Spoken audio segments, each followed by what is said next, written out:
ചാണക്യനീതിയിൽ ഗുരു ചാണക്യൻ ഉപദേശിക്കുന്ന ചില ഉപദേശങ്ങൾ.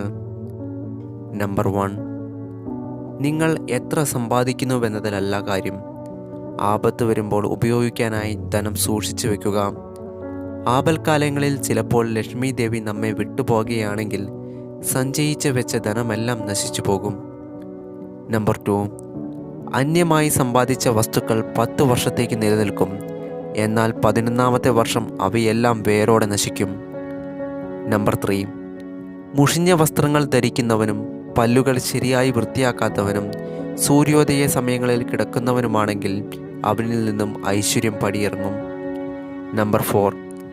തൻ്റെ മുൻപിൽ മധുരമായി സംസാരിക്കുകയും അല്ലാത്തപ്പോൾ തനിക്കെതിരായി പ്രവർത്തിക്കുകയും ചെയ്യുന്ന സുഹൃത്തുക്കളെ ഒഴിവാക്കണം.